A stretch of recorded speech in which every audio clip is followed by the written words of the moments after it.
먼저 이렇게 제7회 안곡학술상을 수상하게 되어서 큰 영광으로 생각합니다. 자연과학과 인문학의 융합을 장려하는 이 학술상의 훌륭한 취지에 제 연구가 얼마나 잘 부합하는지에 대해서 자신은 없습니다. 저는 그동안 조선시대의 과학기술을 탐구하여 오늘날 한국 사회의 과학기술이 보이는 문화적 특징이 어떤 역사적 기원을 가지는지 추적하는 작업을 해오고 있었습니다. 아마도 그 점을 여러분들께서 너그럽게 인정해 주신 것 같습니다. 오늘의 강연도 그 문제의식의 연장선에서 준비한 것입니다. 오늘 강연은 이 슬라이드에서 보이는 해시계에 관한 이야기로부터 시작해 보겠습니다. 신법지평1구라는 이름을 가진 이 평면 해시계는 경복궁에 있는 국립고궁박물관의 과학문화전시실에 전시된 몇 점의 해시계 중 하나입니다. 흥미롭게도 이들 해시계에는 한양, 서울의 위도값이 새겨져 있는데요. 이 시계의 경우에도 그 앞면에, 요 빨갛게 되어 있는 앞면에 한양 북극 출치 37도 39분이라고 하는 문구가 새겨져 있습니다. 북극 출치란 북극이 지평선 위로 올라간 높이를 의미하는 말로 곧 그 지역의 위도가 됩니다. 이 유물은 정조가 통치하던 18세기 말 조선의 천문관서 관상감에 의해 제작된 것으로 보입니다. 그렇게 추정하는 이유는 바로 이 시기에 이르러서 청나라의 천문학을 서울의 경의도에 맞춰서 구현하려는 기획이 양반 천문학자 서우수와 관상감에 의해서 적극적으로 추진되었기 때문입니다. 그렇다면 이 해시계에 새겨진 한양의 위도값은 외래과학의 토착화를 추구하는 일종의 다주적 지향을 대변하는 것처럼 보입니다. 하지만 여기에는 한 가지 반전이 있는데요. 해시계에 새겨진 위도값이 조선 천문학자들의 측정값이 아니었다는 것입니다. 이 수치는 그로부터 7, 80년 전인 1713년 청나라 사신단에 포함되어 조선을 방문한 중국인 천문학자 하국주라고 하는 하국주가 측정한 값이었습니다. 그는 당시 강희 황제의 명령으로 제작되고 있던 청나라 제국의 지도에 포함될 조선 지역의 측량을 위해 파견된 인물이었습니다. 이 측정값의 기원이 청나라 측의 관측에 있었다는 사실은 당시 조선 사람들도 잘 알고 있었습니다. 정조시대의 천문학 토착화 기획을 집대성한 국조역상고라고 하는 문헌에서 편찬자 서호수는 다음과 같이 얘기합니다. 숙종 39년 청나라 사신 하국주가 상한대의를 써서 한양의 종로에서 북극고도를 측정하여 37도 39분 15초의 값을 얻었다. 조선을 그 지략적 판도에 포괄하려는 청나라 제국의 야심을 반영한 측정값이 조선 학자들의 천문학 토착화 기획을 대변하는 수치로 이용된 이 사례는 18세기 중국과 조선 사이에서 이루어진 과학교류의 복합적인 동력학을 잘 대변해 줍니다. 그 수치는 한편으로는 청나라의 천문학과 구분되는 조선 천문학의 어떤 문화적인 정체성을 반영하면서도 동시에 그것이 역사적으로나 과학적으로 청나라의 과학과 단단히 연결되어 있다는 점을 또 잘 보여줍니다. 즉 18세기 조선의 천문학은 청나라와의 교류를 자양분으로 삼으면서도 동시에 자신을 의식적으로 그것과 구분하면서 형성되고 있었습니다. 그 동력학을 포착하기 위해서 이 강연에서는 청나라 천문학자 하국주가 서울을 방문했던 1713년의 시점으로 거슬러 올라가 이 사건을 전후해서 이루어진 과학적 교류를 자세히 살펴보려고 합니다. 한국 과학사에서 1713년은 금속 활자, 치국이, 거북선에 비견될 만한 위대한 발명이 이루어지는 해는 아니며 따라서 지금껏 그리 주목받지는 못했습니다. 하지만 한중과학 교류의 역사에서 보자면 의미심장한 시점입니다. 17세기 말부터 청나라와 조선 사이에 지리학, 천문학, 수학 분야에서 활발히 이루어지던 교류가 그의 하국주의 서울 방문으로 정점에 도달했고 이 사건은 앞서 해시계의 사례에서 드러나듯이 이후 18세기 조선과학의 방향에도 큰 영향을 끼쳤기 때문입니다. 하지만 좀 더 적극적으로 1713년과 같은 과학적인 교류가 위대한 발견보다 한국 과학사에 좀 더 전형적인, 좀 더 대표성을 띠는 사건이라고 의미를 부여할 수도 있습니다. 실제로 20세기 중후반에 한국 과학사를 개척한 과학사학자 전상훈 선생은 한국 전통과학을 중국 과학의 지류로 정의한 뒤에 중국에서 유입된 선진과학을 한국의 자연환경과 사회적 필요에 맞게 변형한 데서 한국 과학의 본령을 찾았습니다.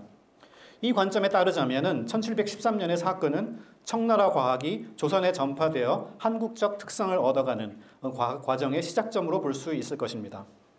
이 발표는 과학적 교류를 한국 과학사의 핵심 국면으로 간주하는 이 전상훈 선생의 관점을 계승하면서도 다른 한편으로는 그 관점이 지닌 제한성을 극복해 보려는 시도이기도 합니다. 전상훈 선생은 과학의 교류를 중심부의 지식과 기법이 주변부로 향하는 일방향의 전파로 보았고, 그런 점에서 문명의 중심지보다는 한국과 같은 주변부 나라의 과학사를 살펴볼 때 더 의미 있는 현상이라고 생각했습니다. 유럽이나 중국과 같은 문명의 중심부의 과학사는 창의적인 발견과 발명에 초점을 맞춰 쓸 수 있지만, 그와 같은 성취가 드문 한국과 같은 주변부에서는 중심부의 혁신을 받아들여서 토착화하는 과정에서 과학적 창의성을 찾아야 한다는 것입니다. 하지만 이 발표에서 다룰 1713년의 과학교류는 이러한 구도로는 잘 포착되지 않는 여러 복합적인 면모를 보여줍니다. 우선 청나라와 조선 사이의 지적 위계가 그리 절대적이거나 고정적인 것이 아니었으며, 따라서 실제 진행된 과학적 교류 또한 상당히 대칭적, 호혜적인 면모를 보여줍니다. 둘째, 두 과학의 만남을 통해서 일어나는 이 일을 중심부 과학이 변형되어서 토착 과학이, 조선의 과학이, 한국의 과학이 탄생한 사건으로 보기도 어렵다는 점이 드러납니다. 무엇보다도 조선 측의 행위자들은 자신이 하는 이 일에 대해서 외래 과학을 조선화하는 일이라고 보지 않았습니다. 양반 관료들은 이를 도리어 야만족 청나라의 과학에 훨씬 더 중국적인 고상한 정체성을 부여하는 행위로 이해했습니다. 중인 전문가들은 이와 같은 양반들의 이념적 사업에 큰 관심이 없었으며, 이는 외래 과학을 전유하는 방식에서 양반과 중인 전문가들 사이에 중요한 차이가 있었음을 시사합니다. 즉 1713년의 과학교류는 선진과학의 수용과 토착화라는 다분히 민족주의적인 구도에 잘 맞지 않는 양상으로 전개된 것입니다. 조선과 청나라 사이의 과학적 교류가 급격히 활발해진 것은 청나라의 강희제, 조선의 숙종 임금이 통치하던 17세기 말에서 18세기 초까지의 시기였습니다. 과학이 가치 중립적이라는 근대의 신화가 만들어지기 전이었으므로 당시의 과학은 오늘날보다 훨씬 노골적으로 정치색을 띠었고, 그로 인해서 두 나라의 과학 교류 또한 양국의 정치적 관계에 크게 영향을 받았습니다. 실제로 두 나라 사이의 과학적 교류가 활발해진 데는 그 이전 반세기 동안 이어진 양국의 긴장 관계가 이 시기에 이르러서 완화된 상황이 크게 작용했습니다. 청나라와 조선의 긴장 관계는 명나라와 청나라가 중원의 패권을 다투던 17세기 초로 그 기원이 거슬러 올라갑니다. 명나라의 조공국이자 동맹국이었던 조선도 그 갈등에 휘말렸고, 결국 1637년 청나라의 침공에 굴복해서 그 이전 200여 년 동안 사대를 해오던 명나라와의 관계를 끊고 청나라를 섬기기 시작했습니다. 우리가 병자호란이라고 알고 있는 사건입니다. 하지만 조선의 조정과 양반 지배층은 자기 나라를 침략하고 결국은 명나라까지 멸망시킴으로써 유교적 세계 질서를 파괴한 오랑캐 청나라에 대한 적개심을 간직하고 있었고, 심지어는 북벌을 통해서 과거의 치욕을 갚겠다는 구상까지 하고 있었습니다. 조선의 속내를 의심했던 청나라 또한 조선을 계속 엄격하게 감시, 통제하여 두 나라의 관계는 평탄하지 않았습니다. 하지만 17세기 말 명나라 잔여 세력의 저항을 성공적으로 진압하여 청나라의 중원 지배가 확고해짐에 따라서 조선의 반청 정서 또한 점차 이념적으로 내면화하였습니다. 즉 청나라에 대한 군사적 복수보다는 성스러운 유교 문명의 상징으로 명나라를 기념하고 조선 왕조를 그 유산의 유일한 계승자로 자리매김하는 이른바 조선 중화 의식이 강화된 것입니다. 이를 기점으로 두 나라 사이의 관계도 점차 안정화되었습니다. 자신의 중국 지배에 저항하는 세력이 사실상 사라지면서 청나라는 조선에 대한 의심을 거두었고, 심지어 여러 우호적인 조치를 베풀었습니다. 조선인들도 청나라의 중국 지배를 현실적으로 받아들이게 되었습니다. 그 결과 반세기에 걸친 긴장의 시기 동안 대체로 비단, 인삼, 은혜, 물질적, 경제적 교류로 한정되어 있던 두 나라의 교류가 문화 전반으로 확대되기 시작했고, 지리학, 천문학, 수학과 같은 과학 분야가 그 혜택을 먼저 입었습니다. 1713년 하국주의 서울 방문은 17세기 말부터 서서히 분리된 채로 이루어진 과학적 교류의 가닥들을 하나의 시공간에 모은 사건이었습니다.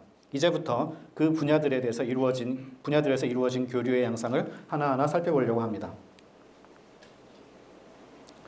첫 번째로 살펴볼 지리학은 정치적으로나 군사적으로 유용성이 명백한 분야였기 때문에 이 분야에서의 교류는 양국의 정치적 관계에 직접적인 영향을 받았습니다. 한편으로 18세기 전환기에 조선 청나라의 관계에 안정화는 두 나라 국경 지역에 관한 지리학적 탐사의 우호적인 환경을 조성했지만, 다른 한편으로는 양국 사이의 긴장이 아예 사라진 것은 아니었으므로 지리 지식의 교류와 이동에도 상당한 제약이 있었습니다. 조선과 청나라 사이의 정치적 위계를 반영해서 지리학 분야에서의 접촉과 교류는 대개 청나라가 압도적인 힘의 우위를 바탕으로 조선 측의 지리적 정보를 요구하고 조선은 대체로 그에 전전긍긍하면서 대처하는 모양새로 이루어졌습니다. 하지만 그렇다고 조선이 전적으로 수동적인 행위자에 머문 것은 아니었습니다. 조선 측도 나름으로 청나라 측의 지리적 정보를 확보하려고 했으며 그 결과 양국 간 지리적 지식의 이동은 상당히 대칭적인 양상으로 전개되었습니다. 오늘날 우리가 만주라고 부르는 청조선 변경 지역은 청나라가 여러 이유로 깊은 애착과 관심을 보인 지역이었습니다. 우선 문화적으로 보면 만주 지역, 그 중에서도 특히 백두산과 그 주변 지역은 과거 청나라를 세운 여진이 발흥한 곳이었습니다. 청나라는 특히 강희제 시기부터 이 지역에 대한 애착을 보이고 이 지역을 신성시하는 여러 조치를 취하기 시작했습니다. 하지만 17세기 말까지도 청나라 측은 이 지역을 지리적으로 충분히 파악하지 못하고 있었습니다. 지형이 험준했을 뿐만 아니라 정치적으로 조선과 국경을 맞대고 있는 민감한 지역이어서 마음대로 탐사하기도 어려웠습니다. 예를 들어 두 나라 사이에는 백두산에서 발원하는 압록강과 두만강이 국경이라는 데 대한 대체적인 동의가 이루어져 있었지만 아직 두 강의 상류 지역, 특히 그 발원지에 관한 지리적 정보는 잘 알려지지 않은 상태였습니다. 이 지역은 경제적으로도 천연자원이 풍부했는데 특히 과거 여진의 발흥을 재정적으로 뒷받침했던 인삼의 산지로 유명했습니다. 중원을 장악한 청나라는 이 지역의 출입을 엄격하게 통제했고 인삼의 채취 또한 정부의 철저한 관리 아래 이루어지도록 했습니다. 하지만 조선인들은 종종 국경을 넘어 인삼을 불법 채취했고 그 과정에서 청나라 군병들과 충돌하는 등의 문제를 일으켰습니다. 청나라는 불법 월경자뿐만 아니라 조선 조정과 국왕에게도 가혹하게 책임을 물어서 주요 외교 문제로 비화시키곤 했습니다. 만주 지역에 대한 청나라의 관심이 좀 더 과학적인 방식으로 표출된 것은 중국에 대한 지배가 공고해진 17세기 말에 이르러서였습니다. 제국 전체에 대한 지리학적 탐사 사업의 일부로 또는 독립적인 기획으로 이 지역에 대한 지리학적 탐사가 이루어졌습니다. 1679년 강희제는 백두산과 조선 국경 지역의 지리학적 탐사를 명령했고 그 결과물이 1684년 편찬된 만주 지역의 지리지 성경통지에 포함되었습니다. 18세기에 접어들어서는 서양 예수의 선교사들이 보유한 유럽의 측량 기법을 활용하여 티베트와 조선을 포함한 청제국의 지도를 제작하려는 기획이 시작되었습니다. 이는 강씨 아틀라스라는 별칭으로 잘 알려진 황야전람도의 제작으로 결실을 보았습니다. 그 과정에서 조선과 청나라 국경 지역으로 두 번에 걸쳐 탐사대가 파견되었는데요. 1709년 자르투, 레지, 프리델리 등 3명의 예수의 선교사를 포함한 탐사단이 봉성과 훈춘 등 압록강, 두만강 유역의 변경 지역으로 파견되었습니다. 이 탐사는 자루트가 두만강 근처에서 관찰한 만주 인삼에 대해 유럽 과학학계에 보고한 일화로 유명합니다. 이 그림은 1713년 영국의 왕립학회의 저널 철학회보, Philosophical Transaction에 게재된 보고서에 실린 것으로 자루투가 1709년 양력 7월 말에 조선 두만강 근처죠. 두만강 근처의 국경에서 마을 주민이 채집해온 인삼을 묘사한 것입니다. 그로부터 2년 뒤인 1711년 강희제는 오라총관 복극 등이라고 하는 관리를 다시 파견하여 지난 조사에서 미진했던 백두산 지역을 탐사하게 했습니다. 물론 조선 조정은 변경 지역을 탐사하려는 청나라의 시도에 깊이 우려했습니다. 성경 통치를 편찬하던 1680년대부터 청나라는 조선 경내에서 백두산을 직접 탐사할 수 있게 달라고 조선 측에 계속 요청해 왔습니다. 실제로 1711년 목국 등은 그 전해에 일어났던 조선인 범을 사건을 조사한다는 구실로 조선 경내로 직접 들어와 백두산 지역을 조사하려고 했습니다. 그 동기는 물론 대체로 이 지역을 지리학적으로 파악하기 위한 것이었지만 조선 조정과 양반 관료들은 그 배후에 어떤 군사적인 의도가 전제되어 있다고 생각했습니다. 연고탑 폐기설이라고 불리는 이 상상의 시나리오에 따르면 오랑캐 청나라 왕조는 과거 몽골이 세운 원나라처럼 그 운수가 100년을 넘기지 못할 것이며 머지않아 몽골 세력에 의해 중국에서 쫓겨나 그 자신의 원래 본거지인 만주의 연고탑 지역으로 돌아갈 것이었습니다. 조선인들은 이렇게 청나라가 패퇴할 때 조선 경내로 진입한 뒤에 그 백두산 남쪽을 거쳐서 연고탑으로 향하는 경로를 택할 것이고 그 과정에서 조선이 다시 한번 커다란 전란에 휩싸이리라고 예상했습니다. 조선 경내에서 백두산을 탐사하겠다는 청나라의 거듭된 요구는 마치 연고탑 회귀의 경로를 탐색하려는 시도로 비춰졌습니다.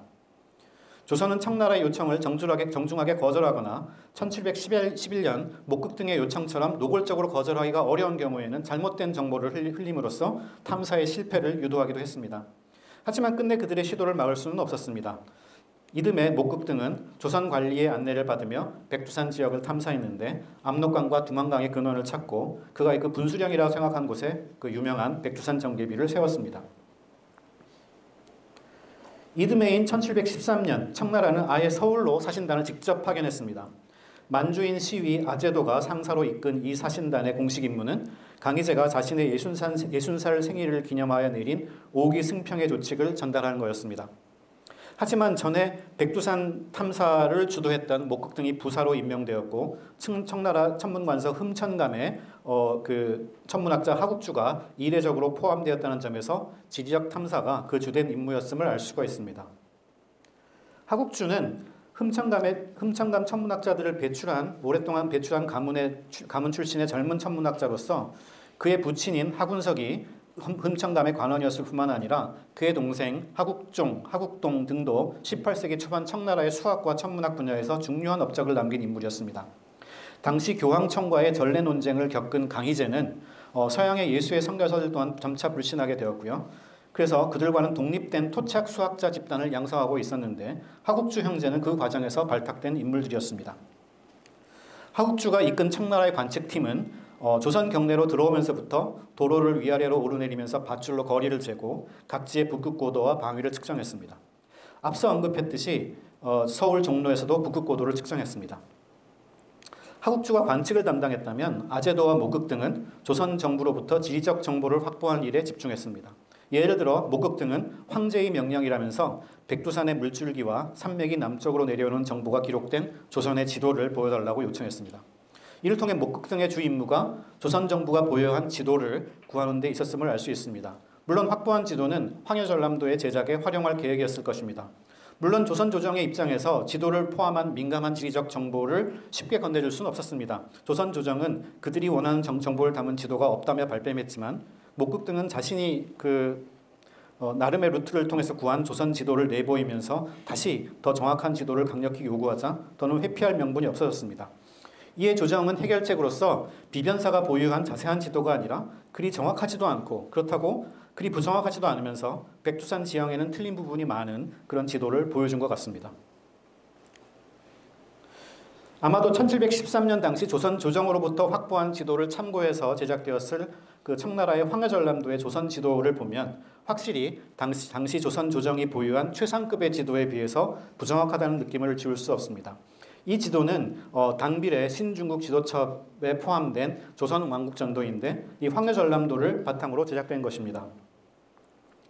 당시 조선 조정이 구체적으로 어떤 지도를 가지고 있었는지는 알 수는 없습니다. 하지만 1706년에 이이명이라고 하는 그 관료가 제작해서 숙종에게 바친 요괴 관방 지도는 변경 지역에 대해 당시 조선 정부가 상당히 정확한 지식을 가지고 있었음을 잘 보여주는 사례입니다. 1713년 목극 등에게 보여주지 않기로 한 비변사의 세밀한 지도도 아마 이 지도였을 가능성이 있습니다. 지도사학자 오상학은 이와 같은 성취가 얼마 뒤 조선 지도학의 수준을 한 단계 높인 정상기의 동국지도의 토대가 되었으리라고 추정하고 있습니다. 이 정상기가 나중에 이제 김정호의 지도로 성취로 이어지죠.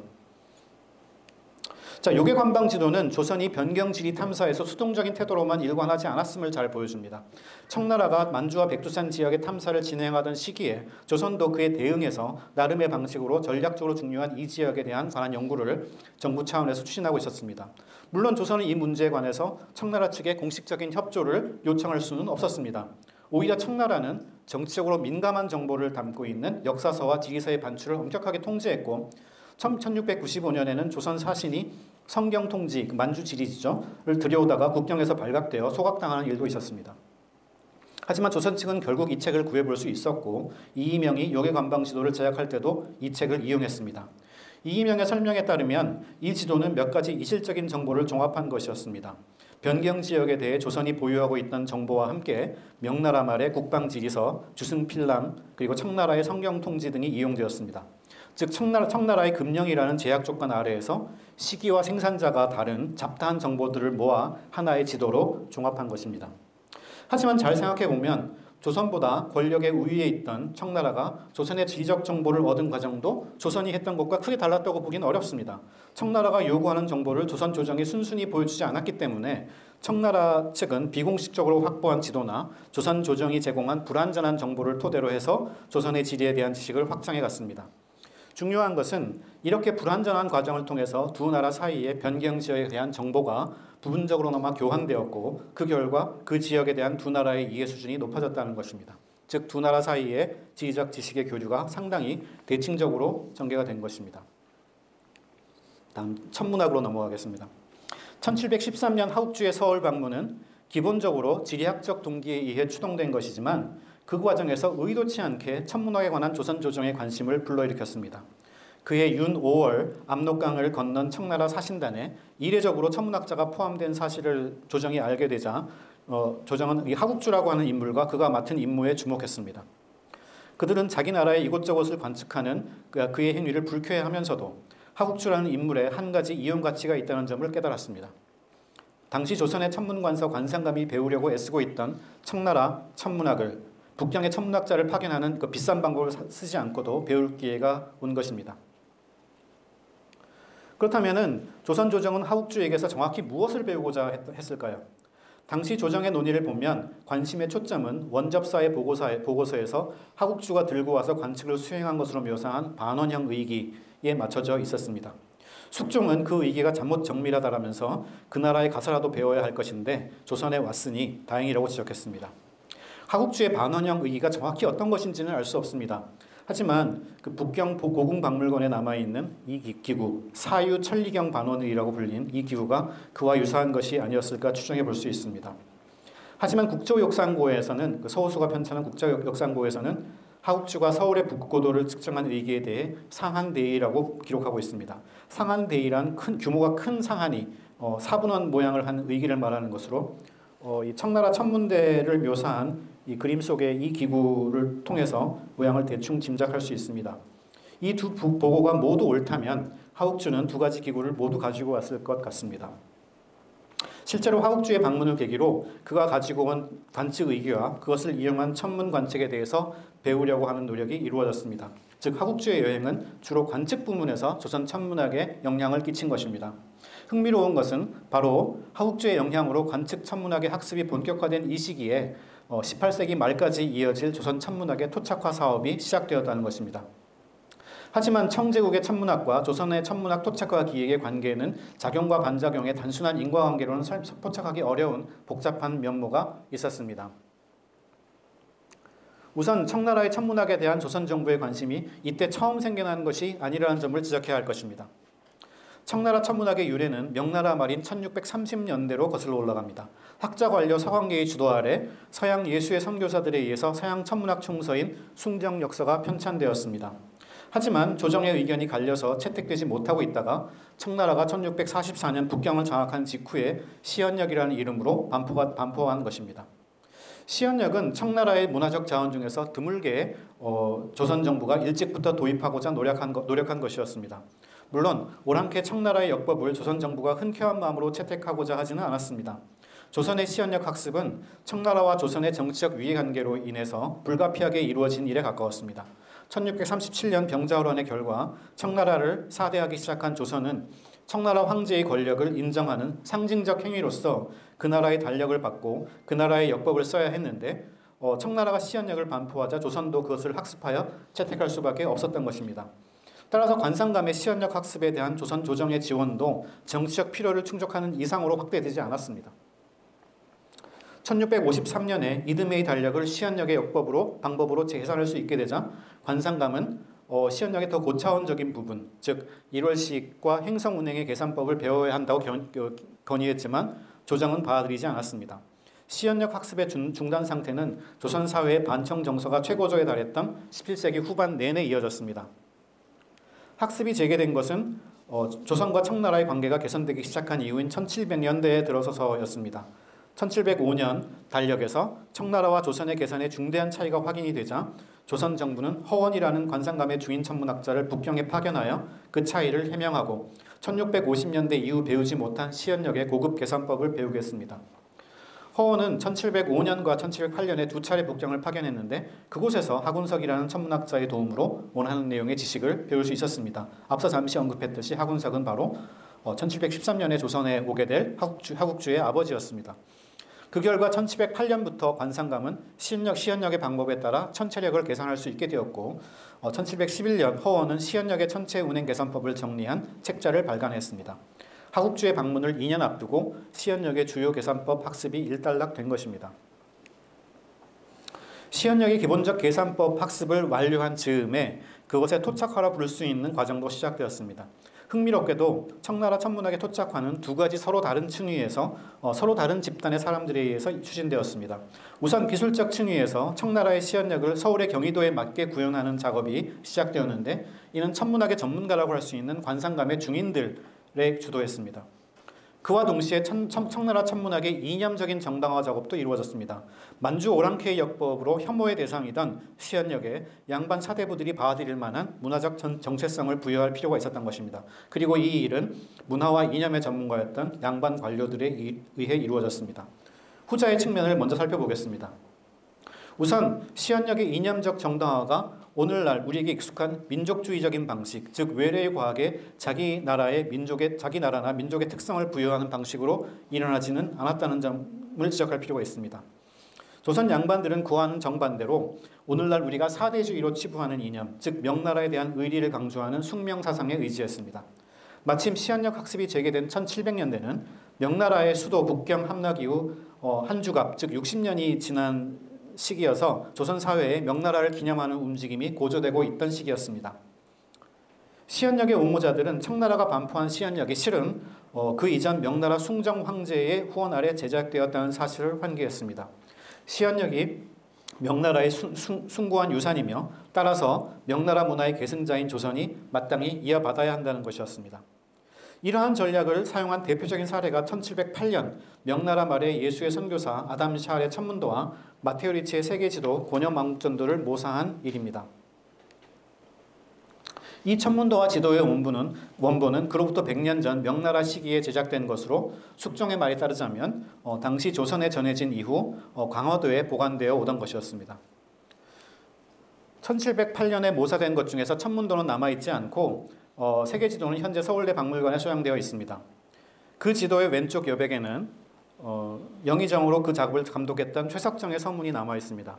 여기서 그는 이 세계지도와 천문도가 서양인들에 의해 제작된 사실보다는 명나라의 유산이라는 점을 강조했으며 바로 그 이유로 중국 고대 성인들이 창시한 성스러운 천문지리학의 계보에 자리매김할 수 있다고 지적했습니다.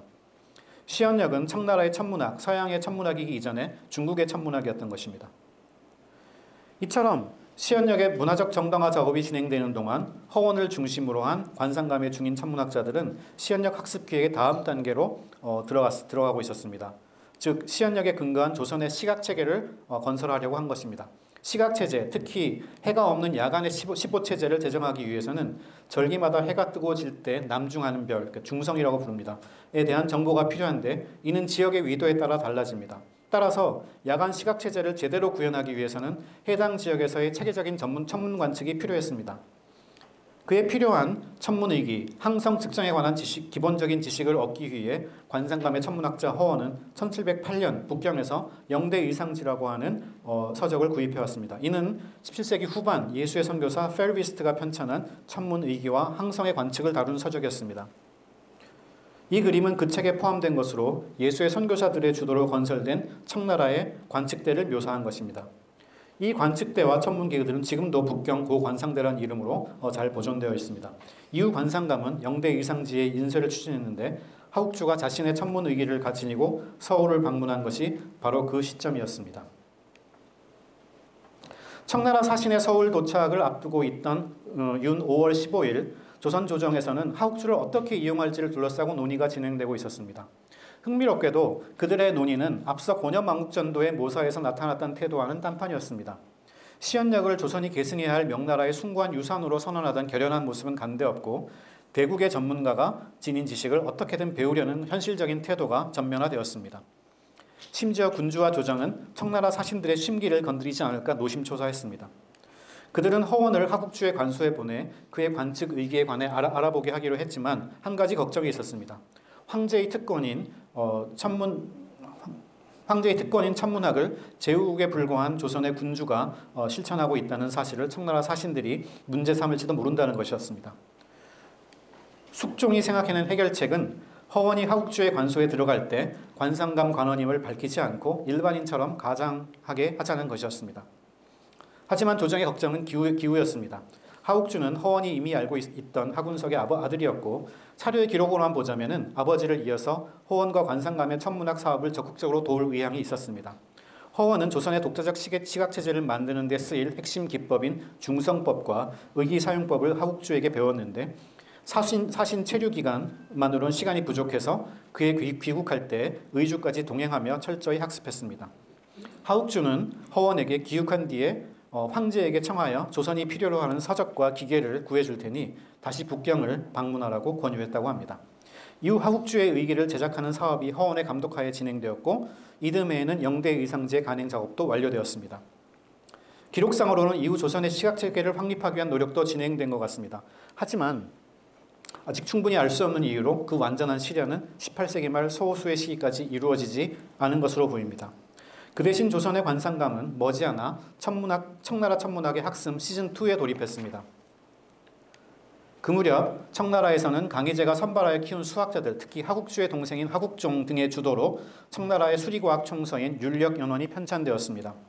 이는 천문학의 역상고성, 수학의 수리정원, 음악의 율려정이라는 세 저작으로 구성되어 있었습니다. 이 중 역상고성의 새로운 계산법에 근거한 달력이 1726년부터 적용되었습니다. 청나라 천문학에 큰 변화가 일어나자 이 체제를 배우는 과정이 허원 이후의 새로운 세대의 조선 천문학자들에 의해 수십 년에 걸쳐서 진행되었습니다. 청나라 천문학을 조선의 경의도에 맞게 적용하려는 시도가 본격화된 것은 그 작업이 마무리된 이후인 1770, 80년대에 서호수에 의해서였습니다. 청나라의 새로운 천문학 서적 역상고성에 바로 1713년 하국주가 측정한 서울의 위도값이 공식 포함되었습니다. 북경, 성경, 산서, 산동, 하남 등 청나라의 다른 지역의 정보와 함께 나열된 서울의 위도값은 적어도 청나라의 역법 체제 내에서 조선이 제국의 일원으로 포함되었음을 드러내줍니다. 물론 조선 조정과 양반 엘리트들은 청나라 측의 이러한 자리매김에 전적으로 동의하지는 않았을 것입니다. 그들에게 시연력은 청나라 천문학이기 이전에 명나라의 고상한 유산이었습니다. 현실 세계에서 청나라로부터 시연력을 수용하는 작업은 그들이 구축한 이념의 세계에서는 명나라의 문화적 후계자로서 조선이 그 숭고한 유산을 계승하는 일로 둔갑해 있었습니다. 하지만 청나라와 조선이 사태를 현격히 다른 방식으로 이해하고 있었음에도 불구하고 하국주가 측정한 서울의 북극고도 수치와 그때 사용된 북고도 수치는 그때 사용된 천문기구와 함께 두 나라의 천문학을 그리고 이념과 현실의 세계로 나누어진 조선 천문학의 내적 균열을 이어주는 단단한 물질적 고리로 작동하고 있었습니다. 앞서 살펴본 천문학에서의 만남은 실록과 같은 조선의 공식 연대기 사료에 비교적 자세하게 기록되어 있습니다. 하지만 하국주의 방문 기간에 공식 기록엔 남아있지 않은 또 다른 진기한 과학적 만남이 이루어졌는데 조선의 수학자인 유수석과 홍정화가 허원과 마찬가지로 청나라 사신의 관소에서 하국주와 만난 것입니다. 훗날의 기록에 의하면 이 만남은 조선의 수학자를 만나고 싶어한 하국주의 요청으로 이루어졌습니다. 즉 조선인들이 자기 필요에 따라 하국주를 찾아간 천문학의 경우와는 반대였던 셈입니다. 이 만남의 에피소드는 하국주의 방문으로부터 약 10년 뒤에 저술된 것으로 보이는 홍정화의 수학책 9일집에 기록되었습니다. 흥미롭게도 이 만남의 기록은 천문학적 만남에 대한 사서의 기록과는 그 결이 아주 다릅니다. 천문학 분야의 기록이 청나라에서 조선으로 선진 천문학이 이동하는 일방향 전파의 이야기를 들려준다면 홍정화는 자신과 하국주의 만남을 훨씬 더 대등하게 그리고 있기 때문입니다. 실제로 오늘날 유행하는 대중적 버전에서 하국주와 홍정화의 만남은 오만한 청나라 수학자의 코를 납작하게 만든 조선 수학자의 활약상을 강조합니다. 어린이 학습 만화에서 따온 이 그림이 대표적인 예입니다. 하지만 홍정화의 기록을 이렇게 애국주의적으로 읽는 것은 그리 정확한 독법은 아닙니다. 홍정화는 자신과 하국주의 만남을 강대국과 약소국 수학자의 대결 구도가 아니라 서로 다른 두 수학 전통 사이의 대등하고 호혜적인 교류로 묘사하고자 했기 때문입니다. 9일집의 부록처럼 보이는 이 잡록에 기록된 이 이야기는 하국주와의 만남이 실제 일어난 일이라는 점을 강조하듯이 만남의 구체적인 정황을 기록한 짧은 도입부로 시작합니다. 계사년 윤 5월 29일 나는 유수석과 함께 청나라 사신의 관소에 들어가 오관사력 하국주와 삼법에 대해 논했다. 이어지는 내용 대부분은 하국주와 조선 수학자가 서로 문제와 답을 주고받는 그런 대화 형식으로 이루어져 있습니다. 예를 들어 하국주가 먼저 지금 360명의 사람이 있는데 은 한 양 8전을 내면 모두 얼마인가라는 단순 곱셈 문제를 내자 수학자가 648량이라고 답을 제시했습니다. 이렇게 하국주가 낸 비교적 쉬운 산술 문제를 조선 수학자들이 쉽게 푸는 과정이 몇 차례 반복된 이후에 그 자리를 지켜보고 있던 청나라 사신 아제도가 조선 수학자들을 다음과 같이 도발합니다. 오관사력의 산학은 천하의 네 번째요. 그는 삼법이 뱃속에 가득해서 그대들이 대적할 수 없을 것이요. 사력이 이미 많이 질문했으니 그대들도 질문을 내어 그의 술법을 시험해보지 않겠소. 그러자가 홍정화가 낸 문제가 바로 하국주를 쩔쩔매게 한 다음의 질문이었습니다. 이 질문인데요. 지금 새알같이 둥근 바곡, 다듬지 않은 옥이죠. 한 덩어리가 있습니다. 그 안에 정육면체의 옥이 담겨 있는데 그것을 비우고 난 껍질의 무게가 265근 15냥 오전이고 껍질의 두께가 4,005분이라면 정육면체의 옥의 한 변의 길이와 돌의 지름은 얼마입니까? 당황한 하국주는 이 술법은 몹시 어려워서 지금 당장 풀기 어렵소. 내가 내일 풀어오겠소라며 당장의 상황은 모면했지만 홍정화의 기록에 따르면 그 이후 결국은 풀이를 보여주지 않았다고 합니다. 자신의 승리를 확인하듯이 그는 답과 자신의 해법을 첨부해 놓았습니다. 이는 중국의 송나라, 원나라 시대에 등장하여 유행했지만 그 시점에서 중국에서는 사라지고 조선에서만 보존되고 있던 천원술이라는 고차 방정식 해법을 이용한 것이었습니다. 하지만 홍정화가 이처럼 그 대국의 수학자에게 한 수 가르쳐주는 이야기로 일관하지는 않았습니다. 홍정화의 이야기는 그 하국주로부터 자신들이 원에 내접한 정오각형의 한 변의 길이를 구하는 새로운 방법을 배우는 내용으로 이어집니다. 홍정화의 동료 유수석은 우리 동국에는 이 방법이 없는데 어떤 술법에서 나왔는지 질문하며 관심을 보였습니다. 그것은 바로 삼각함수였습니다. 하국주에 따르면 36도의 정연값, 사인값이죠. 사인값을 삼각함수표에 찾아서 이 수치를 쓰면 정오각형 한 변의 길이의 절반을 쉽게 구할 수가 있습니다. 홍정화가 첨부한 그 오른쪽의 이 그림이 바로 그 방법을 소개한 것입니다. 홍정화는 하국주에게 자신들의 수학 실력을 평가해달라고도 청했습니다. 이에 대해서 하국주는 그대들의 산술은 이미 깨달은 것이 열에 7, 8이나 되며 아직 얻지 못한 두세 가지도 힘들이지 않고 알 수 있을 것이니 열심히 노력하세요 라고 대답을 했습니다. 물론 홍정화가 청나라 수학자를 자신들의 실력을 평가해 줄 객관적 권위로 인정한 것은 아닙니다. 조선의 수학자들이 최신의 삼각법을 모르고 있었다면 그가 보기에 하국주가 대변하는 청나라 수학에도 뭔가 빠진 것이 있었습니다. 홍정화에 따르면 그가 산가지를 펼쳐서 계산을 하고 있을 때 산가지는 요 오른쪽에 있는 계산 도구입니다. 오관사력이 중국에는 이러한 계산 도구가 없습니다. 얻어서 중국으로 가져갈 수 있겠습니까? 라고 물었습니다. 홍정화가 자기 산가지를 그에게 주자 하국주는 그 중에서 40개를 선택하여 가져갔다고 합니다. 중국에서는 사라진 산가지 계산법과 이를 이용한 천원술의 기법이 실제 실행되고 있는 걸 보고 하국주는 깊은 인상을 받은 것입니다. 그는 귀국하여 다른 사람들에게 소개하겠다며 유수석과 홍정화의 이름도 적어갔습니다. 결론적으로 홍정화는 자신들과 하국주 사이의 대화를 조선과 청나라 두 나라 수학 전통 사이의 만남으로 묘사했습니다. 두 나라는 각각 나름의 수학 전통을 부유하고 있는데 조선의 수학이 천원술과 산가지 계산을 특징으로 한다면 청나라는 삼각법, 기하학과 같은 마테오 리치 이후의 서양 수학에 크게 의존하고 있었습니다.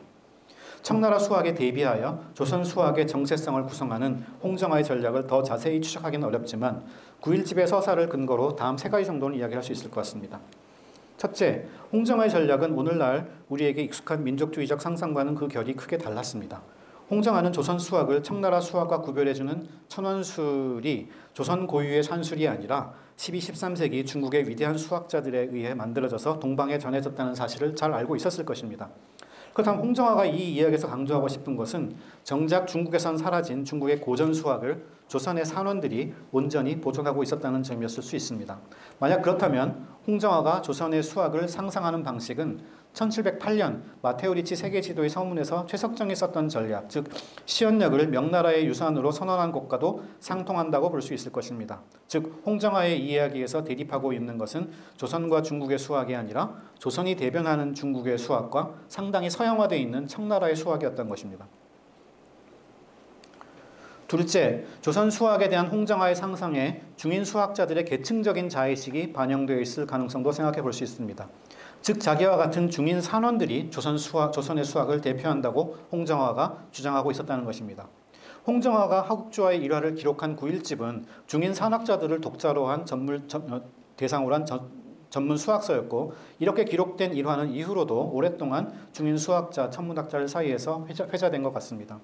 50여 년 뒤에 양반 수학자 황윤석은 어떤 관상감 관원이 해준 이야기를 한 달이 건너 전에 듣고 자기 일기에 기록했습니다. 홍정화가 아니라 유수석이 주인공으로 등장하는 이 이야기는 중인 수학자들의 계층적 의제를 좀 더 분명히 드러냈다는 점에서 흥미롭습니다. 한번 읽어보겠습니다. 하국주가 본국에서 계산을 잘하는 사람을 보고 싶어 하므로, 이 본국이라고 하는 건 조선을 말합니다. 조정이 산원 중에 쟁쟁한 자를 응대하게 했으나 만족스러운 이가 하나도 없었다. 그러나 유수석이 그와 수작을 하면서부터는 점점 더 탁월함을 드러내어 저쪽이 이해하지 못한 것을 이쪽은 분명히 밝히지 못함이 없었다. 이에 그가 놀라고 탐복하며 다음과 같이 말했다. 동국에 이와 같은 인재가 있는데도 용언에 불과하다니. 용언이라고 하면은 아마 그 임시직이나 정식 관직이 없는 사람을 의미하는 것 같습니다. 그제야 조정은 유수석을 변장에 임명했지만 그는 벼슬에 나아가지 않았다. 참으로 기이한 선비이다. 즉 대국 청나라의 수학자도 그 실력을 인정한 조선 산원들을 정작 조선 조정은 제대로 알아주고 대우해주지 않는다는 비판이었습니다. 그런 점에서 이 이야기에는 자신의 전문적 능력에 대해 중인 산학자들이 지니고 있던 자부심과 함께, 그렇지만 양반 사족이 지배하는 조선 관료 사회의 주변부에서 그들이 느껴야 했던 좌절감이 동시에 담겨 있다고도 볼 수 있습니다. 비록 홍정화의 본래 버전에 이런 메시지가 드러나 있는 것은 아니지만 조선 산원의 계산 실력을 강조한 홍정화의 이야기를 그와 같이 해석할 가능성은 열려 있었고, 실제로 이후 중인 산원들은 그 이야기를 그런 방식으로 읽었던 것 같습니다. 마지막으로 홍정화는 조선 수학자들의 공동체를 과학적 문화적으로 닫힌 것으로 상상하지 않았습니다. 홍정화는 도리어 자신과 청나라 수학자의 일화를 만남의 쌍방이 자신이 이미 가지고 있는 것을 자신이 아직 가지고 있지 않은 것과 호혜적으로 교환하는 과정으로 묘사했습니다. 그는 조선의 산학을 천원술과 산가지 계산에 고정된 것으로 보기보다는 삼각법과 같은 새로운 기법을 포괄함으로써 계속 변화해 나가는 열린 대상으로 간주했습니다. 실제로 이후 조선의 수학은 대체로 홍정화가 그린 방향으로 나아갔습니다. 허원이 주도했던 천문학 분야와 마찬가지로 수학 분야에서도 역상고성과 함께 편찬된 청나라의 수학서 수리정원이 도입되었고, 이 문헌을 중심으로 청나라의 새로운 수학을 학습하려는 움직임이 18세기 중반부터 본격화되었습니다. 하지만 이 이야기는 아직 하나의 반전이 남아있는데요. 18세기 조선의 수학자들이 배우고자 했던 이 수리정원의 수학에 실은 유수석과 홍정화의 기여가 조금이나마 포함되었을 가능성이 있다는 것입니다. 하국주의 방문을 전후한 시기 청나라의 수학계에서는 그때까지 서양 수학 일변도였던 학풍을 비판하고 천원술과 산가지 계산으로 대표되는 전통 중국 수학을 복원하여 이를 서양 수학의 뿌리로 보는 관점의 전환이 일어나고 있었습니다. 이는 오른쪽 그림에 있는 그 수리정원의 첫 권이죠. 수리정원 첫 권의 표지인데요. 이 첫 권이 하도, 낙서, 주비상경과 같이 중국의 우주론과 수학을 다루는 내용으로 시작한 데서 잘 드러납니다. 수학의 근원을 중국 고전에서 찾는 거죠. 물론 이러한 흐름은 하국주의 여행 이전에 이미 시작되고 있었고 중국에서요. 따라서 조선 산학과의 만남이 청나라 수학의 흐름을 바꾸었다고 말할 수는 없습니다. 하지만 하국주가 자기 조상들이 실행하던 산학을 홍정화를 통해 직접 목격하고 그 실천의 물질적 기반인 산가지를 중국에 없는 것이라면서 얻어간 일을 사소한 일화로 치부하기는 어려울 것입니다. 앞서 언급했듯이 하국주의 귀국 직후에 청나라의 수리과학 총서 윤력연원의 편찬으로 이어질 사업이 시작되었고, 하국주와 그의 형제들은 그 주도 그룹에 속해 있었습니다. 그렇다면 홍정화가 묘사한 하국주와 그의 호혜적 교환이 순전히 그의 상상에서만 일어난 일은 아니었을 수도 있을 것입니다. 조선 산학자들이 하옥주에게 전해준 그 신선한 자극은 그의 형제와 동료들을 통해 이후 청나라의 수학의 전개에도 나름의 자양분이 되었을 가능성이 있는 것입니다.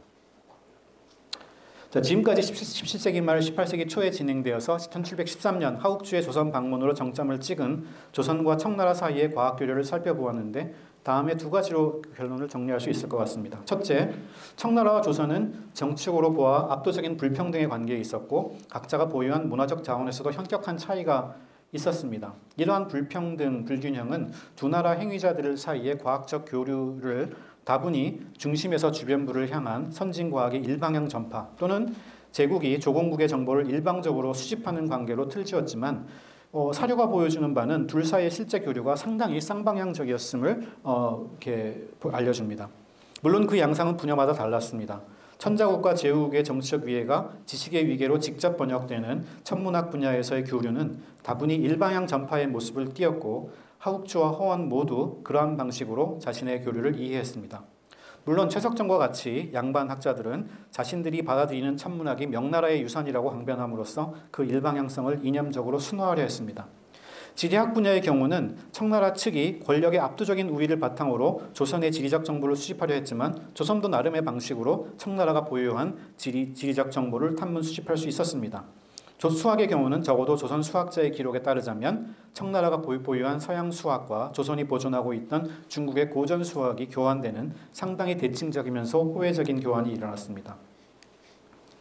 둘째, 청나라의 과학 교류에서 양반과 중인이 맡은 역할이 달랐으며 그들이 교류를 바라보는 관점 또한 같지 않았음을 지적할 수 있습니다. 천문학의 사례에서 잘 드러나듯이 허원으로 대표되는 중인 전문가가 기술적 차원의 교류를 담당했다면 그에 비해서 최석정과 같은 양반 학자는 청나라 과학이 제기하는 이념적인 문제를 해소하는 문화적 정당화의 작업을 맡았습니다.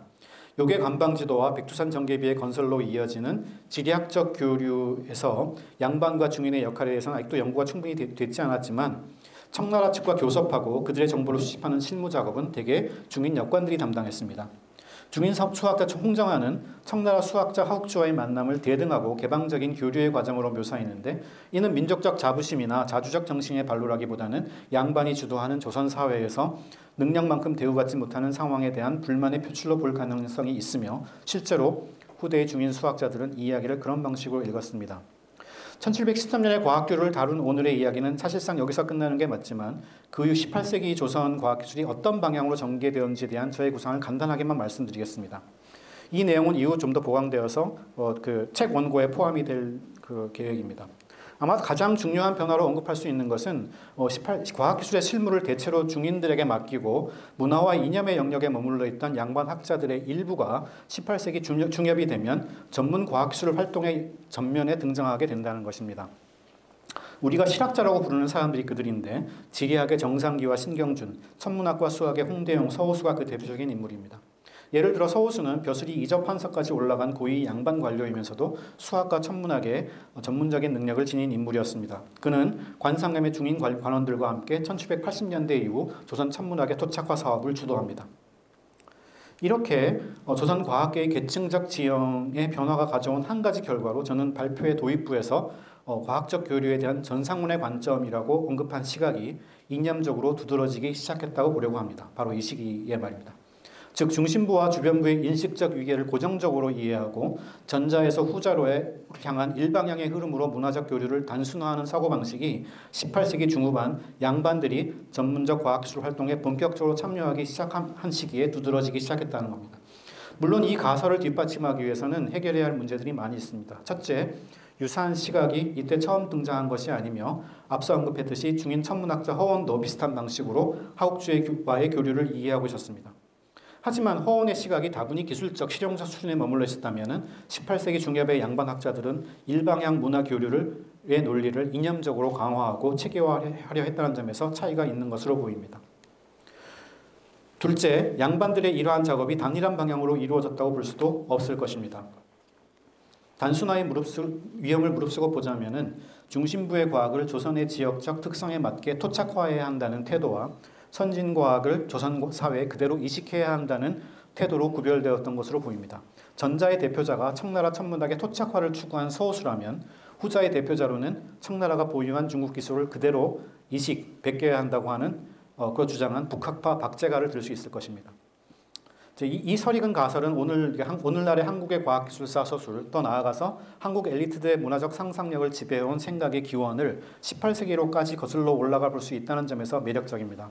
하지만 오늘의 강연은 1713년의 시점에서는 아직 그와 같은 관점이, 이념화된 관점이 전면적으로 부상하지는 않았다는 말로 결론을 지어야 할 것 같습니다. 네, 감사합니다.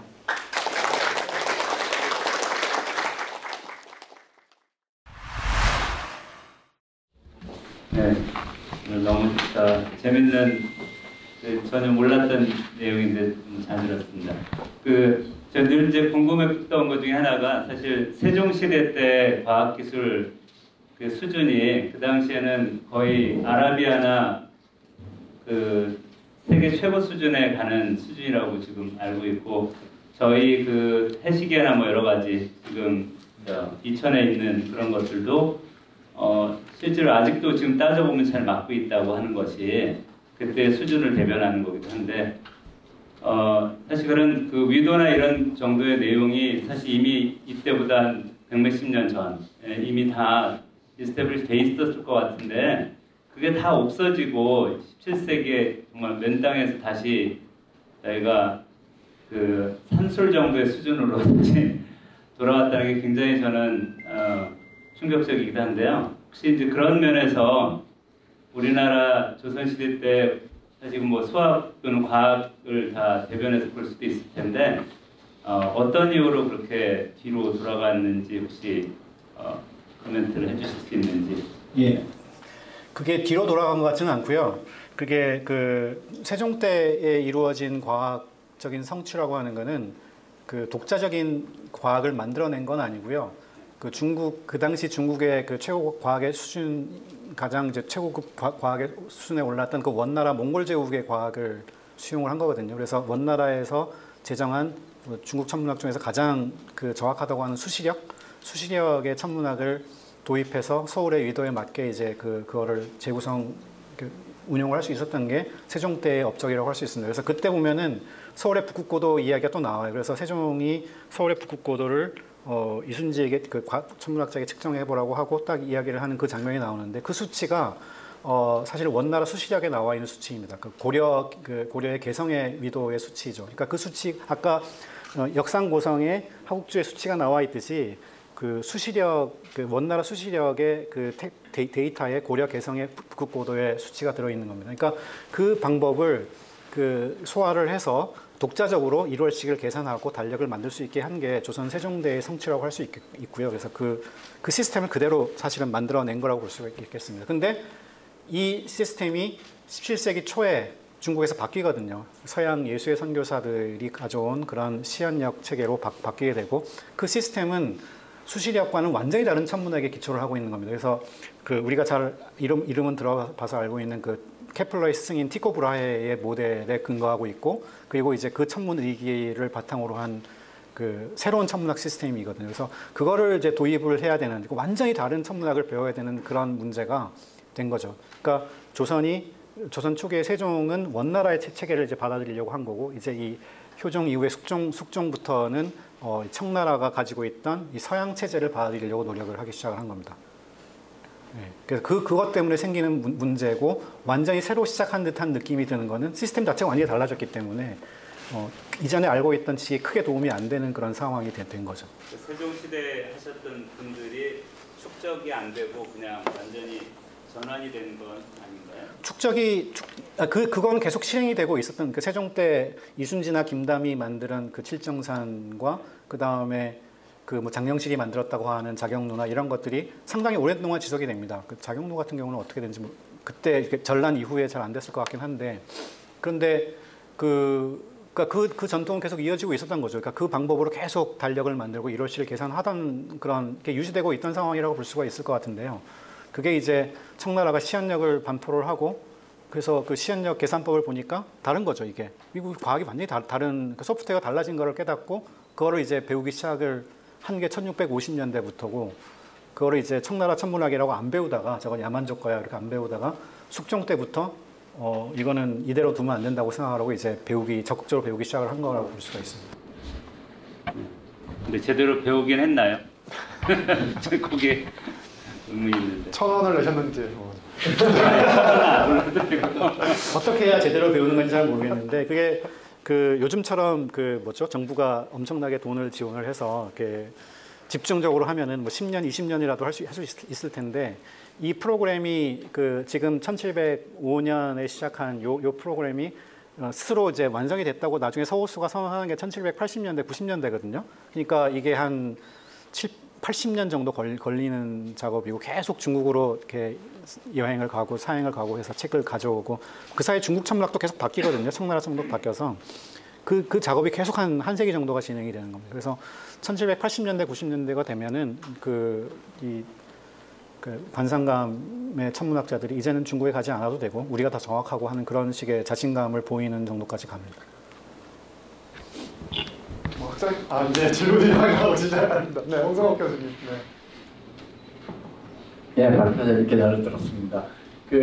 사실 이렇게 다른 문화들 사이의 어떤 접촉과 교류를 통해서 과학과 관련된 뭐 지식이 만나고 이전되고 하는 사례들은 역사를 통해서 굉장히 많이 있고, 뭐 아시아만 봐도 뭐 청나라와 유럽 사이에 그런 접촉도 있고, 또 이제 조선과 뭐 하여튼 청나라, 명나라 사이에도 다른 시기의 접촉들도 있고, 뭐 일본 같은 경우도 굉장히 많이 있는데, 이제 임종태 교수님이 보시기에 이 조선과 청나라 사이에 이 1713의 접촉을 포함해서 그 접촉과 이전 교류의 어떤 독특한 특징, 다른 데서 보기 힘든 독특한 특징이 있다면 뭐 어떤 거를 꼽을 수 있는지에 대해서 뭐 잠깐 말씀해 주시면 고마울 것 같고요.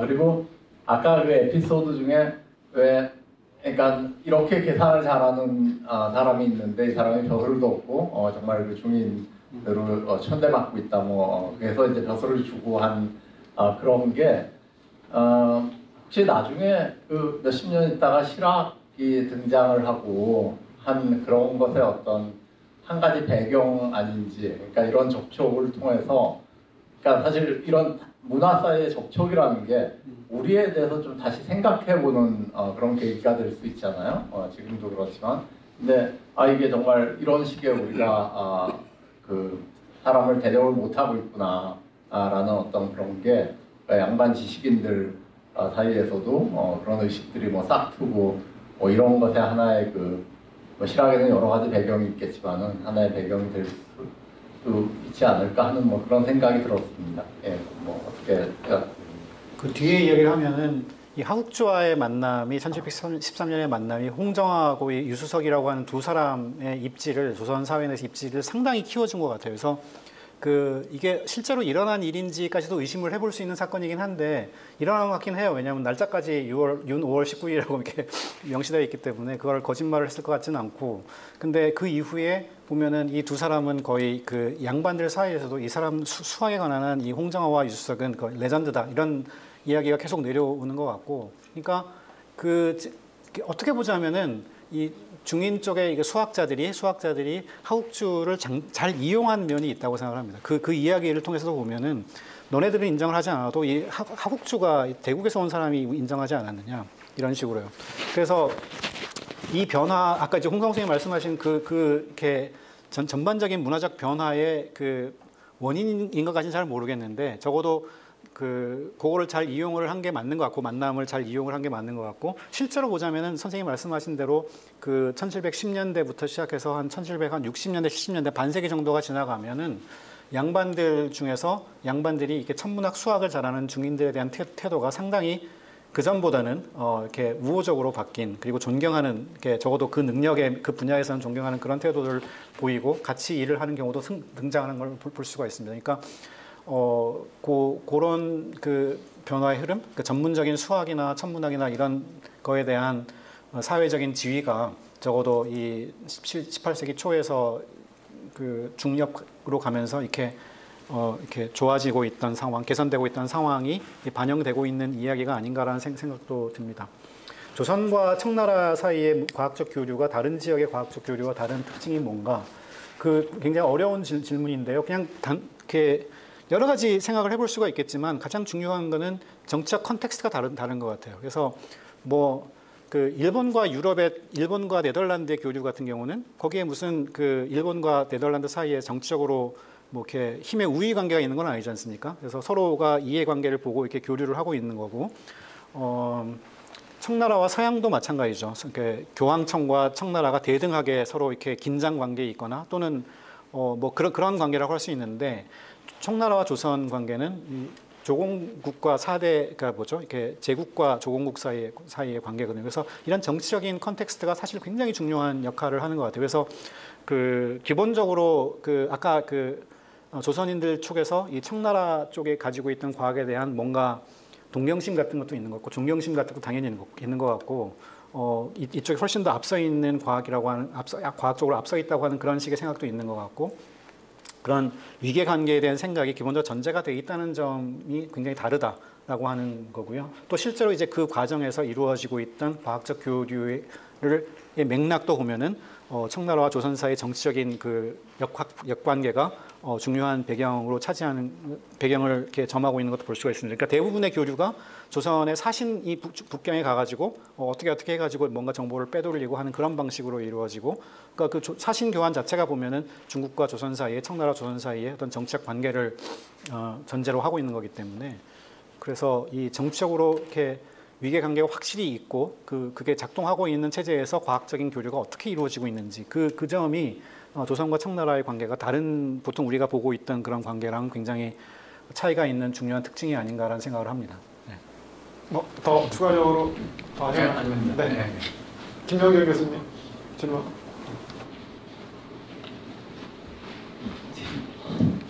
진짜 하국주가 이 문제를 못 풀었을까요? 왜냐하면 이제 선생님도 얘기했지만은 송대나 이런데 이미 충분히 중국에서는 풀릴 수 있는 그런 문제였다고 말씀하셨고, 제가 알고 있는 대로 이게 이제 기본 2000년 전에도 고차방정식이 이런 문제는 충분히 풀릴 수 있는 문제였거든요. 그래서 그러나 다시 봤더니 이게 9.1집이라고 하는 수학책에 부록에 잠록이라고 하는 이제 이렇게 썼다는 거는 뭔가 그 안에 레토릭이 들어있다고 이렇게 설명할 수 있죠. 그 하국주가 아니라 홍성하는 이 문제를 굉장히 자랑스러워했던 것 같아요. 그러니까 구 안에 정육면체를 내접시킨 다음에 그걸 판에서 그 남은 그 구의 무게를 정보를 주고 거기서 이제 뭐죠?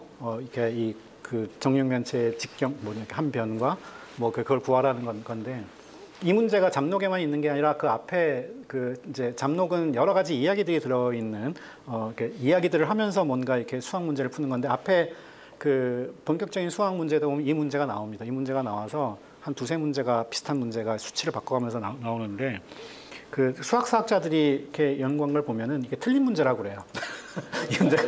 이 문제가 왜 틀리냐면은, 그러니까 두 가지, 왜냐면 실제로 이걸 계산하면은 하국주가 답이 5라고 나오는데, 그 정육면체의 직경이 뭐죠? 판변이 5라고 나오는데 5가 안 나오거든요. 그러니까 그건 뭐냐면은, 이 구의 최적을 구하는 공식이 틀렸고요. 또 두 번째는 뭐냐면은 이게 무게를 부피로 바꿔주는 그 환산을 해야 되거든요. 근데 그게 딱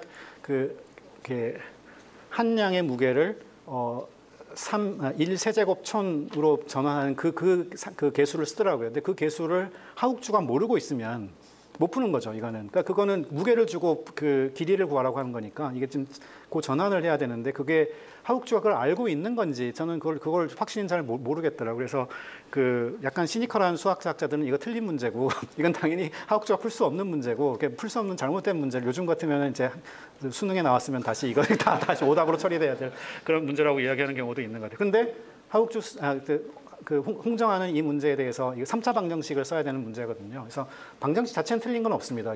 그 공식 푸는 과정 자체는 틀린 게 없는데, 그 구의 최적을 구하는 공식과 그 변환 개수, 이게 밀도인데요, 사실은. 그거를 그냥 임의적으로 준 건지 그게 어떤 수치인지 잘 모르는 좀 애매모호한 구석이 좀 있는 것 같습니다. 네, 충분히 답변 되셨습니까? 네, 총장님.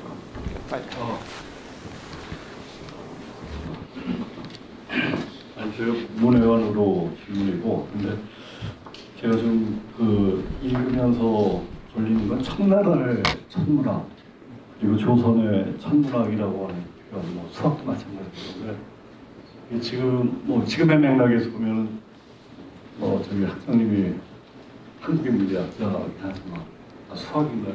물리학입니다. 근데 그 한국의 물리학과 지금 미국의 현재적인 맥락에서는 과학의 어떤 보편성이라고 하는 것에, 그러니까 본인의 아이덴티티에 한국인도 있지만 과학자라고 하는 아이덴티티가 동시에 있잖아요. 네. 근데 여기서 과학자로서의 아이덴티티는 보편적인 하나의 한국을 지향하는데 여기에 등장하는 그 당시에 알 수는 없습니다. 그래서 청나라에서 온 하복주가 천문학자인데 물론 청나라 사람이죠. 그러니까 우리가 정치적인 문화적인 특수성이라고 하는 맥락과 이 사람의 아이덴티티를 알 수는 없지만 서로 교류를 할 때 그게 조선인 청나라 그런 부분에서의 어떤 문제와 이런 보편성으로서의 과학에 대한 어떤 아이덴티티가 어떻게 구분될 수 있는지. 좋은 질문. 저도 굉장히 좋은 질문인 것 같습니다. 제가 이렇게 생각하고 있는 문제이기도 하고요.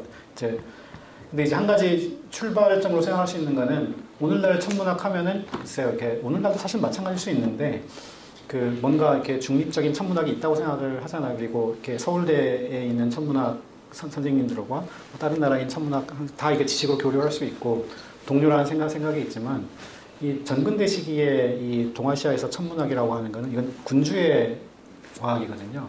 그래서 군주를 위해 봉사하는 매우 정치적인 분야라고 할 수가 있습니다. 그래서 흠천감, 그러니까 국립 천문대의 천문학자잖아요. 그러니까 공무원들이고 이 사람들이 해야 되는 건 뭐냐면 천문 관측을 해서 황제를 위해서 달력을 만들고 이 달력이라고 하는 게 황제의 권력을 정당화해주고 또 신성화하고 하는 그런 역할들을 하는 거죠. 그러니까 각자 자기의 군주를 대신해서 하늘을 관측하는 일들을 하는 그런 아이덴티티가 확실히 있습니다. 그러니까 오늘날의 천문학자들과는 그런 점에서 좀 다른 면이 있는 것 같아요.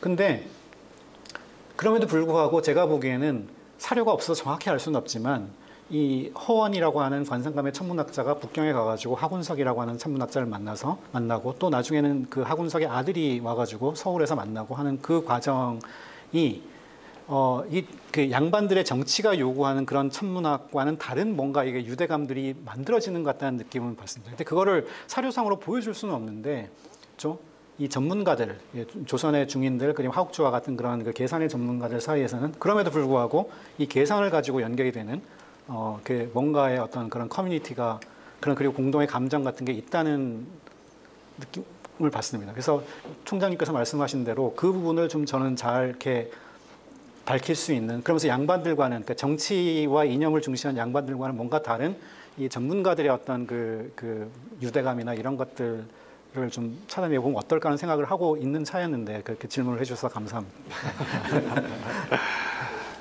네.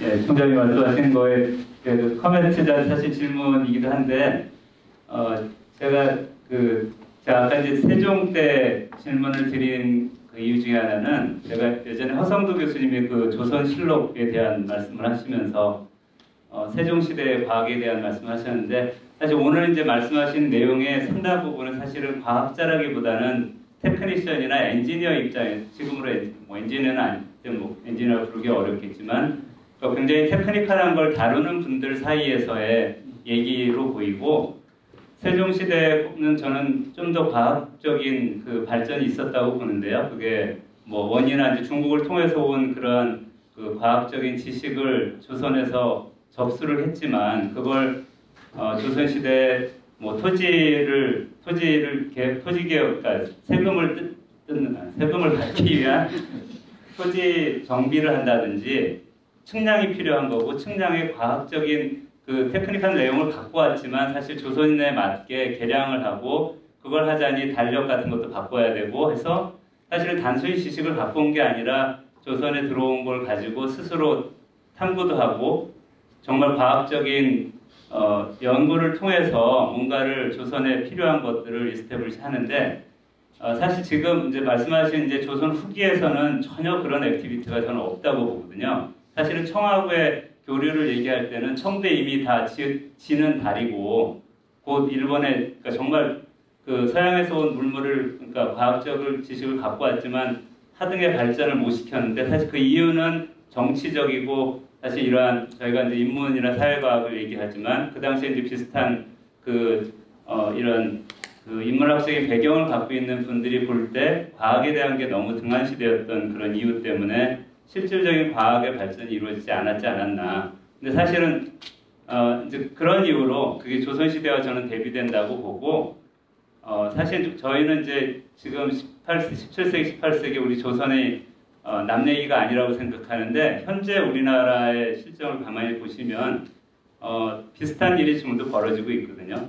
그래서 이런 걸 극복하지 않으면 우리나라가 정말 이 과학에 기반을 해서 우리가 발전을 하고 물론 이제 과학자는 유니버설한 그런 아이디어를 갖고 지금 총장님 말씀하신 그런 사람들이기도 하지만 저희가 한국 사람이기도 하고 한국 사회 안에 있는 사람이기 때문에 저희가 과학을 발전시키고 하는 그런 과정을 통해서 사실 우리 사회에 기여를 한 바도 있거든요. 근데 이제 사회 전체가 바라보는 과학이 단순히 테크니컬한 기술적인 어떤 그 서번트의 역할이다 또는 이제 새로운 걸 탐구하는 것에 대한 가치에 대한 인정이 없는 상황에서는 저희가 17세기나 18세기의 우리나라 상황과 지금 뭐가 다를지 좀 염려가 되는 바가 있습니다.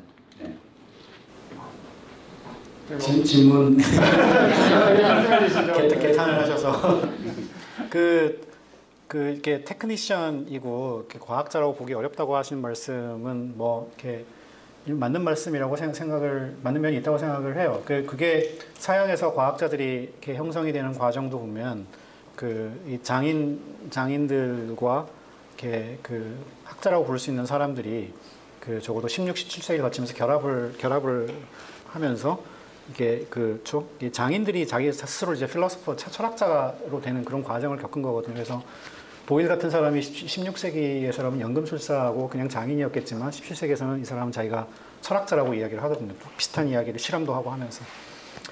그런 변화가 조선에서도 저는 이 17세기, 18세기 초 지금 1713년의 단계에서는 아니라고 생각을 하지만 이게 18세기 후반으로 가게 되면 그런 변화, 아까 제가 말씀드렸다시피 18세기 중엽을 거치면서 양반들이 이쪽에 들어오기 시작을 하면 전문적인 일들을 하는 사람들이 나타나고 그리고 그 양반들과 중인들 사이에 그게 뭐 아주 이렇게 폭넓은 흐름으로 나오진 않았지만 몇몇 그런 중요한 사례들이 등장하기 시작한다고 봅니다. 그래서 그 변화, 그래서 양반, 사상과 철학에 대해서 또는 이념에 대해서 관심이 있는 그런 학자로서의 양반과 이런 아까 학장님 말씀하신 테크니션으로서의 중인들이 결합해서 어떤 문화적인 패턴들이 만들어지는가 그 점을 보는 게 저는 굉장히 흥미로운 일이라고 생각을 하고요. 그리고 그게 지금 학장님이 말씀하시는 것처럼 오늘날에 가지고 있는 의미가 뭔가 그걸 생각해 볼 수 있다고 생각합니다. 다만 그럼에도 불구하고 장기적으로 그냥 조선은 이렇게 곧 망할 나라기 때문에 청나라도 망할 나라기 때문에 그때 뭔가 잘못됐을 거다 이렇게 단정하지는 않았으면 좋겠는 게 왜냐하면은 그 이후의 과정은 굉장히 오래된 과정이고 그래서 그 역사적 인과라고 하는 거는 그 뒤에 일을 가지고 그렇게 함부로 단정할 거는 아니라는 생각이 들어서요. 실제로 청나라 같은 경우는 이 18세기 초에 이 황해전람도를 만들 때 보면은 유럽보다 먼저 앞서서 가장 수학적인 측량 기법을 적용해가지고 제국의 서베이를 하는 거거든요. 프랑스가 한 3, 40년 뒤따라서 합니다. 그러니까 이 18세기의 상당 기간 동안 이 청나라가 지니고 있는 이 과학의 능력, 과학기술의 능력이라고 하는 거는 상당히 선진적인 상황이었고 그리고 유럽의 대다수 사람들이 이 청나라를 모범으로 생각하고 많은 사람들이 이야기하듯이 계몽사조의 출발이 청나라를 모범으로 삼은 면이 있거든요. 그래서 그게 그럼 이후에 그냥 이미 망한 걸로 이렇게 예정이 되어 있는 것인가? 그렇게까지 생각할 건 아니라는 생각이 듭니다. 그래서 그 문제는 조금 더 또 다른 측면에서 좀 볼 필요가 있지 않은가. 그래서 하지만 학장님이 말씀하시는 테크니션과 이 철학자 사이의 결합, 학자와 기술자의 결합이라고 하는 그 문제는 사실 굉장히 중요한 이렇게 문화적인 의제를 제공해 주는 거라고 하는 점에서는 저는 충분히 동의를 합니다. 네, 말씀 감사합니다. 더 많은 질의응답 하고 싶지만 저희가 이제 5시에는 종료를 해야 되므로 여기서 아쉽지만 좀 질의응답은 마무리하도록 하겠습니다. 네, 우리 뜻깊은 강연을 해주신 임종태 교수님께 다시 한번 큰 박수 부탁드립니다.